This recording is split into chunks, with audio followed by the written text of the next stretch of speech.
네, 얼른 가겠습니다. 자, 이번 화요일에 함께 해주시는 분이죠. 우리 빈센트님 얼른 모십니다. 어서 오십시오. 어서 오세요. 네, 안녕하세요. 네, 빈센트입니다. 반갑습니다. 자, 우리 빈센트님과 함께 오늘은 또 시장에 어떤 얘기를 좀 나눠봐야 될까? 매주 화요일마다 저는 기대가 많이 됩니다. 일단 지금 미국의 트럼프랑 파월 좀 싸우는 얘기 좀 한번 가볼까요? 네, 네. 뭐 싸우든 말든 주식시장은 크게 반응하지 않고 있는데요. 그래요? 네, 근데 점차 반응할 것 같습니다. 점차 반응할 것 같다는 말씀 좀 드리고 싶고요. 네. 제가 이 트럼프 그러니까 파월 기소권이죠. 결국 독립성과 자립성에 대해서 얘기를 많이 하고 있습니다. 네. 의사결정을 독립적으로 할 수 있을 것인가, 그거에 의해서 미국 연준이 듀얼 먼데이트 아니면 시장에 주는 신뢰성 이런 것들을 자체적으로 스스로 해결할 수 있는 것인가. 독립성이 피해를 입으면 자립성도 시장에는 상당히 프리미엄 즉 의구심을 줄 것이다라고 네. 보고 있고요.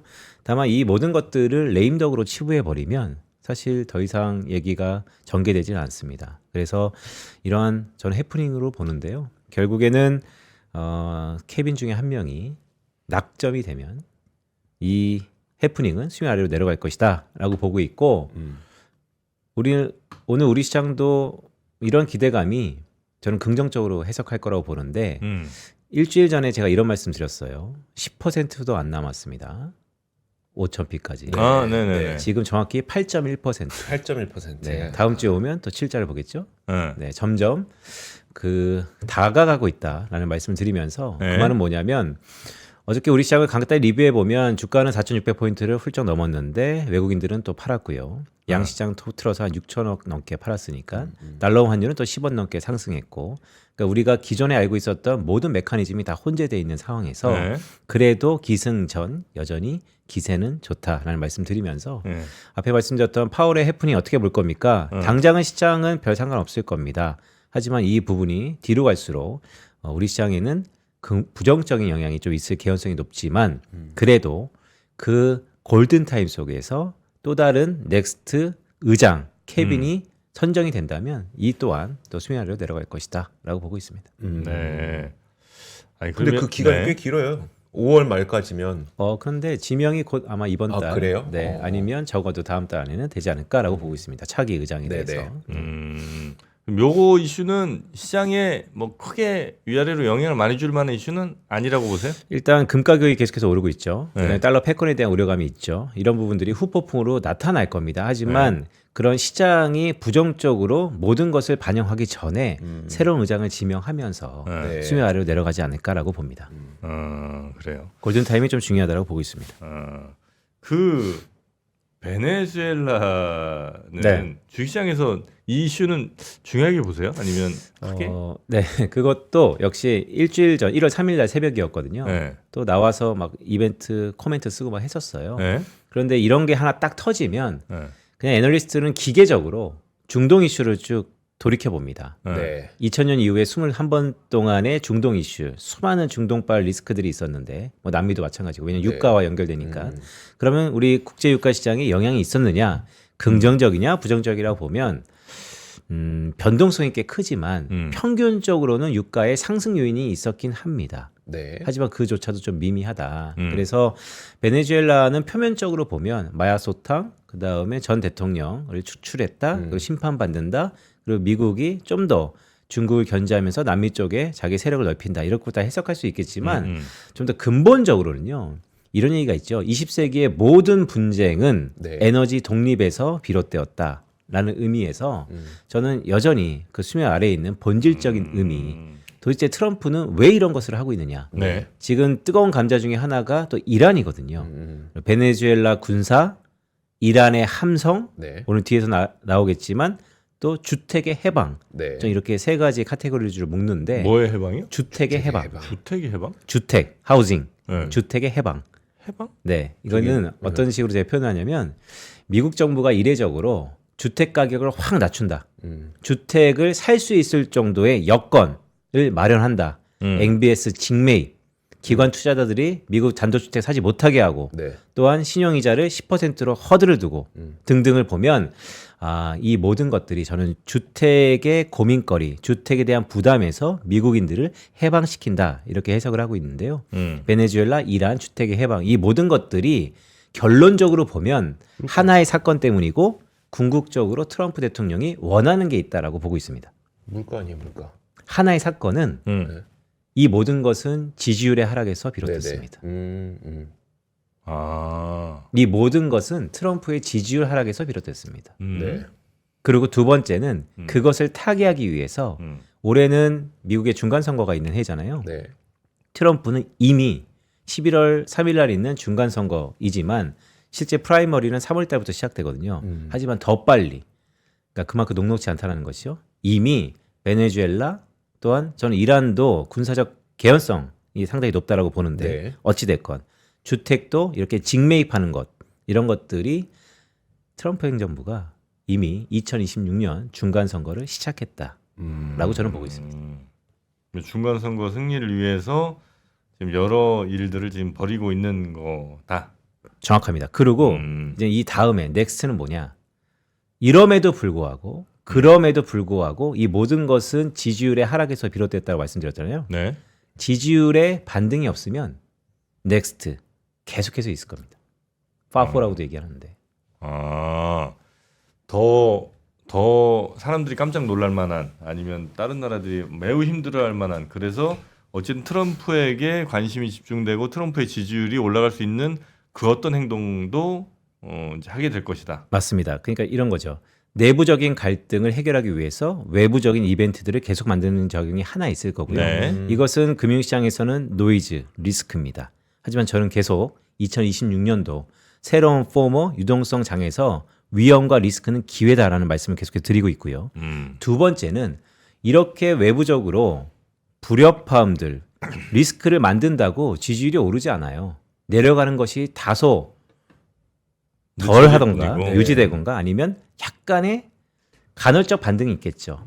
근본적으로 미국 경기가 살아야 됩니다. 네. 그러면 아까 이쪽에 제가 말씀드렸던 것처럼 오늘 밤 10시 반에 발표하는 CPI도 거기에 연장선상에서 해석할 수 있는데 결국 물가와 소비 심리겠죠.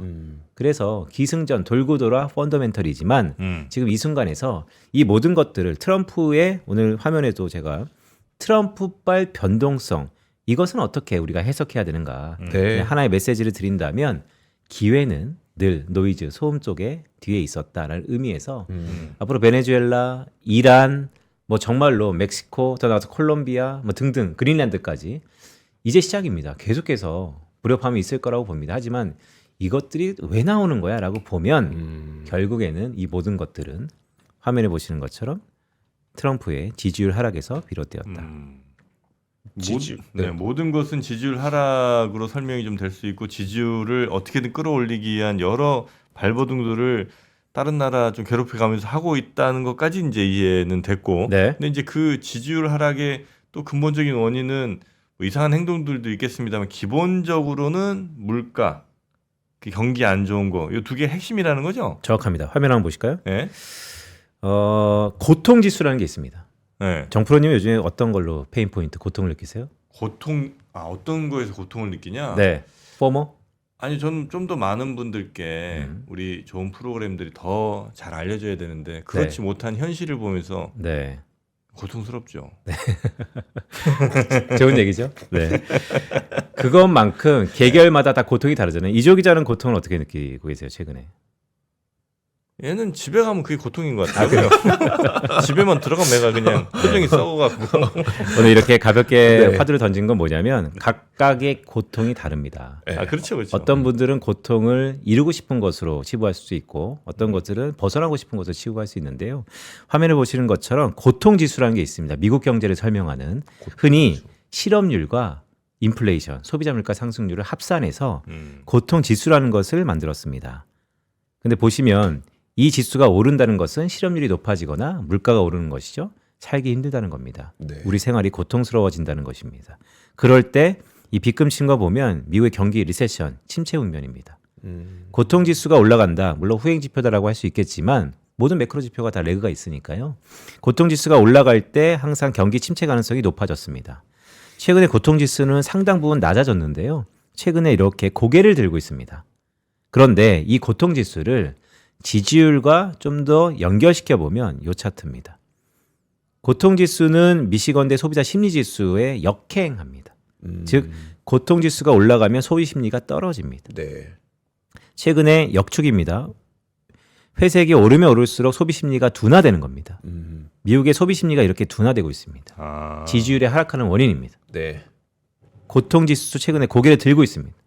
그러면 결국에는 트럼프가 왜 재무부 시켜서 패드맥을 시켜서 MBS를 2천억 달러 정도 직매입시키려고 하냐. 네. 정부가 시장에 보이지 않는 손을 파괴하면 하겠수록 단기적인 성과는 나겠지만 후폭풍이 나타납니다. 근데 그것을 우리가 정책 시차와 정책 실패라고 보는데요. 그것이 각각 다르겠지만 적어도 6개월에서 12개월 뒤에는 나타납니다. 네. 지금부터 12개월 뒤면 연말입니다. 중간선거 투표일이에요. 네. 그럼에도 불구하고 트럼프가 왜 이런 것을 하고 있느냐라고 보면 그만큼 지금이 골든타임이다. 지금의 소비 심리의 하락은 가만두면 더 이상 방치할 수 없다라고 보고 있고 그런 의미에서 고통지수 앞으로는 우리가 모든 경제 지표 중에서 오늘 밤에 나오는 소비자 물가 상승률을 위시하고 실업률과 물가 상승률을 꼭 봐야 된다는 게 앞으로 이 고통지수는 소비 심리에 연결이 되고요. 역회 관계로 그리고 그것이 지지율에 영향을 줍니다. 요거 한번 보여드릴까요? 근데 과거는 대체로 막 비슷하게 많이 가다가 네. 이번에 좀 벌어지긴 했네요. 최근에요. 네. 그러니까 심리랑 이런 거는 왜 그럴까요?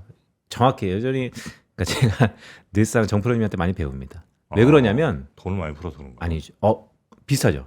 결국 실물 경제는 엉망진창인데 네. 금융자산. 그죠. 그렇죠. 그런 것 같아. 네. 그러니까 이것의 후폭풍이 저희 같은 이코노미스트는 언젠가는 올 것이다. 어. 또한 제가 최근에 지난 4월 달에 애널리스트로 피벗하면서 네. 대부분 긍정적으로 주식시장 입장에서 모든 걸 보려고 그러잖아요. 음. 근데 그게 뭐가 문제냐? 음. 결국에는 버블인 걸 오케이 하지만 이 끝은 언제 사그라들지 모르고 버블이 두려워서 투자 안 하면 또 다른 포모 이런 게 이제 혼재돼 있는 것이죠. 맞아요. 그런 의미에서 이 차트가 되게 중요한 게 자, 어떤 사람이 이런 우하향하는 차트를 쭉 보고 있자면 어떤 기분이 들까요? 이 판을 바꾸고 싶다라는 생각이 좀 들지 않을까요? 저는 그렇게 봅니다. 그러니까 계속해서 지지율 조사할 때마다 내려가는 트럼프. 그러면 트럼프의 그동안 행적들을 보면 그는 협상가 이전에 사람들이 잊었던 것은 그는 항상 게임 체인저였습니다. 즉 판을 바꾸는 거죠. 네. 그가 이길 수 있는 판으로 모든 걸 끌어들이고 있다. 지금의 베네수엘라, 이란, 그린란드 그가 원하는 판. 그러면 그의 생각을 알기 위해서 저는 어떤 거에 주목하고 있냐면요. NSS라고 들어보셨어요? 국가안보 전략. 정확합니다. 화면 보시는 것처럼 최근에 섬뜩할리만큼 2025년도 말에 미국의 국가안보 전략이 나왔는데요. 오른쪽 차트입니다. 빗금칠했는데요. 미국이 앞으로 트럼프 2기 동안에 집중하고 가장 관리한다는 지역이요. 서반구입니다. 서반구. 네. 그 북미, 남미, 중미 뭐 여기 맞습니다. 예. 그린란드까지. 네. 이전에는요. 어디였냐면요. 아시아 태평양이었습니다. 어디? 아시아 태평양. 네, 왼쪽. 인도 태평양. 네. 네, 네. 바뀌었습니다.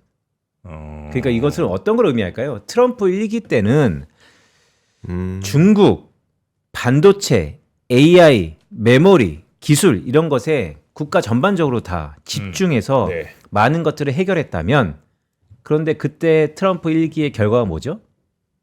정권이 바뀌었습니다. 안 된다. 이건 안 된다. 대세다. 거르쓴다. 물론 그렇다고 해서 패권 경쟁을 포기할 수는 없겠죠. 네. 하지만 근시안적으로 음. 트럼프 2기 좀 더 효과적인 가시성을 낸다면 네. 지금 당장 효율적으로 정책적인 효과를 낼 수 있는 게 어딜까라고 봤을 때 오른쪽. 저는 이 서반구라고 보고 있고 이 서반구에는 우리가 생각하지 않는 수많은 미국의 페인 포인트들이 링크돼 있다. 자원도 마찬가지고 네. 마약도 그렇고 등등. 네. 그래서 이민 뭐 이런 것도 맞습니다. 예. 이민이 되게 중요하죠, 사실은. 예. 미국의 고용시장에 직결되니까요. 네. 이민은 언론에서 얘기하기 참 어렵습니다. 네. 이중적인 부분이 있어서. 근데 미국 사회에서는 엄청 들끓고 있고요.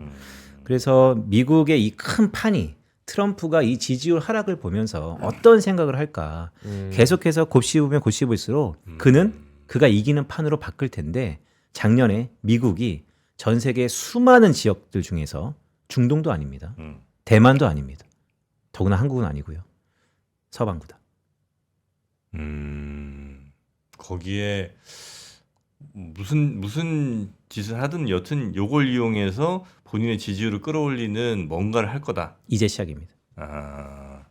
베네수엘라 쳤고 멕시코도 지금 싸움 걸고 있고 그다음 뭐 브라질이든 하여튼 뭐 이런데 하여튼 뭔 걸 하겠군요. 네, 오죽했으면 이건 제가 볼 때는 시대의 넌센스인데요. 이거죠. 화면에 보시는 거죠. 네. 뭡니까? 올려주세요. 아, 네, 개기지 마, 예, 덤비지 마. 뒤진다니네. 네, 아, 그가 메시지를 던지는 이유는 네. 이 지지율 하락은 답이 없습니다. 이것을 끌어올리려고 아, 경제 측면에서도 시장에 보이지 않는 송에서 공화당은 기본적으로 작은 정부를 지향하죠. 하지만 직접적으로 준 수익률 곡선까지 즉 금리를 컨트롤하기 시작했다는 것이 네. 모든 것은 다 금리가 백본에 있으니까요. 지금은 효과가 있겠으나 나중에 부작용이 인플레이션으로 날 건데 그거는 뭐 I don't care. 나중에 모르겠다. 노바지 존스로 가는 거고요. 일단은 그런 쪽에 상반기에 집중할 것이고 후반기에는 내부적인 갈등을 서반구 제1지역을 차치하고 이민, 마약, 원자재 등등으로 계속해서 불협화음을 어떻게 보면 트럼프가 원하는 판이겠죠. 그대로 바꿀 것이다. 그래서 우리는 앞으로 요 두 가지의 노이즈에 집중해야 되는데요. 그래서 제가 여러 결론 끝에 주말 동안 계속 생각한 끝에 그냥 메시지는 이런 노이즈가 되게 많겠구나 앞으로. 하지만 그 노이즈는 늘 기회는 그런 노이즈 뒤에 왔었다. 중남미 국가들한테 뭔가 하여튼 뭐 시비 걸고 뭔가 툭툭툭툭 건들면 이제 중남미 국가들 중에 또 반미 성향 많으니까 네. 그 나라에서 뭐라고 이제 한마디 하면 네, 니네 일로 와, 뭐 이러면서 또 두드려 패고 뭐 이런 일들이 네. 자주 있겠네. 네. 그래서 요 네. 표 한번 보시죠. 바야흐로 미국의 보호주의 2.0 버전 네. 2입니다. 지난 바이든 대통령하고 당근과 책찍이 조금 다르죠. 네. 바이든 정부는 보조금과 공급망 협력을 막 하면서 수출을 통제하고 투자를 제한했던 채찍이 있었다면 이번 트럼프 이기는 당근이 너무나 심플합니다. 세계 최대의 시장인 우리 미국의 접근 자체가 당근입니다. 들어올 수 있게 해주는 거 자체가 당근이고 리쇼링 투자를 하게끔 하는 것 자체가 그들은 당근입니다. 네. 채찍은 고율 관세입니다. 자, 그런데 특히나 오늘 밤이 유력하죠. 지금 대법원에서 합법화 논리가 있죠. 네, 네. 트럼프 2기의 정체성이 고율 관세입니다. 만약에 위헌이 된다 하면 뭐 행정적으로 그동안 재무부가 돈이 있냐 없냐 이거 다 노이즈입니다. 결국 근본적으로 또 다른 짓을 해서 고율 관세 채찍을 마련할 것이다. 저는 뭐 무역화점법 232조, 그다음에 무역법 제 122조 등등등 수많은 채널들이 여전히 있다. 계속해서 보호무역주의, 관세, 온고잉. 설령 대법원에서 판단이 트럼프 하더라도. 뜻과 다르게 나오더라도 맞습니다. 아, 왜냐하면 이 판을 읽어야 된다라는 말씀을 계속해 드립니다. 예. 그래서 이 채찍은 트럼프 손에서 떠나지 않을 것이다. 맞습니다. 예. 만약에 그게 비상사태라는 것이 대통령 권한이 아니다라는 것에서 비상사태가 문제라면 지금 트럼프가 계속해서 베네수엘라 비상사태였다. 이란 비상사태면 간다. 그린란드 우리 히터류 등 안보 위협에서 북해양로에서 비상사태. 이머전시 비상사태를 계속해서 얘기하고 있어요. 네네. 네, 복선이 깔려 있는 거죠. 그가 하는 행적들을 쭉 보면 그는 지는 판에서 게임이 뛰지 않습니다. 그럼 이제 뭐 시간이 많지는 않은데 이런 저 소음 뒤에 혹은 뭐 이런 위기나 하여튼 시끄러운 것 뒤에 이제 기회가 오잖아요. 아니, 맞습니다. 그 속에 숨어 있거나 뭐가 뭐 구체적인 것까지는 아니더라도 대충 어떤 것들이 좀 기회로 올 수 있다고 보세요. 네, 저는 뭐 심플합니다. 네. 전략은 변함이 없습니다. 이 모든 것들에 오늘 얘기하는 것 중에 제가 단 한마디도 안 했던 비메모리 반도체, SK하이닉스, 네. 여주사. 메모리 반도체 아니면 비메모리 반도체? 네, 메모리 반도체. 최근에는 또 비메모리도 괜찮다라고 얘기하고 있고 어찌 되었건 이 모든 소음에서 네. 독립적인 게 뭘까요? 물론 인다이렉트, 간접적으로는 다 영향이 있죠. 하지만 이 모든 것들 중에서도 견고하게 실적이 찍히고 가시화적으로 수익화하고 또 쏠림 현상에 다 부과하는 게 뭐가 될까요? 뭐 지난주에 이어서 계속 반문이 있습니다. 너무 비싸다. 계속해서 말씀드립니다. 주식은 항상 비쌌다. 네. 그러니까 이런 기회 예를 들면 뭐 이런 위기가 있으면 제일 직접적으로는 무슨 재건이 됐든 아니면 뭐 하여튼 뭐 인프라 다시 까는 거 이게 이제 제일 큰 기회처럼 보일 수도 있겠으나 아예 이제 그것과 무관한 쪽. 그래서 이런 수많은 소음들과 무관한 썸띵 중에 제일 강한 반도체는 이들과 크게 연관없이 이제 쭉 갈 수밖에 없다. 맞습니다. 전략에는 변함이 없다. 오늘 뭐 동시효과 등등을 감안하면 네. 4,600포인트에서 4,700포인트를 오르는 그런 기로에 있는데요. 네. 좀 더 현실적으로 말씀해 주셨으면 좋겠어요. 뭘요? 왜냐하면 기관 투자가들은 그래요. 기회가 오면 또 사야지. 기회가 오면 또 사야지 할 만큼 그 현금 비중과 그다음에 주식 보유 비중을 나눠 놓고 있지만 우리 개인 투자자의 경우에는 매물이 좋다 그래 갖고 많이 샀어요, 이미. 네. 이제 더 이상 돈이 없단 말이야. 네. 근데 이런 상태에서 방금 말씀하셨던 대로 노이즈가 생겨요. 노이즈가 생기면 또 이렇게 막 갑자기 또 너무 속상해지고 막 이런단 말이죠. 네. 하지만 추가적으로 살 돈은 없어. 네. 어떻게 해야 됩니까? 레버리지 땡겨야지.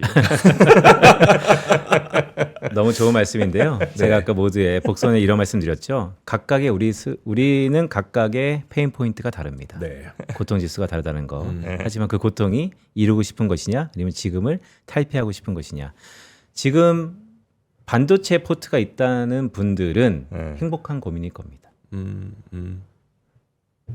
행복한 고민이다. 그 정도면 행복한 그래요. 고민이다. 그래요. 대신 그거 고민하면서 쓸데없이 막 경거망동하지 말고 막 팔고 그러지 말아라. 그렇죠. 네, 주식은 모아가는 거죠. 모아간다. 와. 알겠습니다. 네. 오늘도 강력한 힌트, 강력한 메시지, 그리고 선명한 뷰 분석까지 우리 빈센트님, 이래서 화요일을 기다리는 분들도 굉장히 많으시다는 거 우리 빈센트님도 꼭 아셨으면 좋겠습니다. 자, 오늘 빈센트님은 오늘 여기서 보내드리고 그러시죠. 네, 매일매일 대단히 감사합니다. 고맙습니다. 네, 감사합니다. 고맙습니다. 자, 저희 그 GIN 있잖아요. 네. 예, 해외 투자하신 분들의 가장 필수 네트워크라고 봐야죠. 그렇죠. 글로벌 인베스트먼트 네트워크인가요, 네, 그죠? 네. 그래서 글로벌 투자자들, 아까 얘기 나왔던 톰리, 뭐 그런 양반들, 이런 분들이 펀드 스트레이트인가? 뭐 이런. 네. 그리고 그러니까 이게 여기에서 이미 올해는 바이오와 로보틱스, AI, 나노테크를 합친 게 굉장히 큰 주목을 받을 거라는 얘기를 했었는데 GIN에서 이미 했는데 그게 실제로 JP모건 헬스케어 컨퍼런스에서 증명이 되고 있는 만큼 GIN은 세상을 조금 더 빨리 볼 수 있는 하나의 창이 되지 않나라는 생각입니다. 네네. 자, 하여튼 GIN 여러분도 보시면서 조금 더 빠른, 남들보다 네. 조금 더 앞선 뭐 그런 논의들, 흐름, 분위기, 테마 이런 것들도 한번 익혀보시면 어떨까 싶습니다. 네. 자, 그럼 저희는 여기서 인사드리고 내일 다시 뵙고요. 이어지는 오프닝 벨 라이브도 많은 시청 부탁드리겠습니다.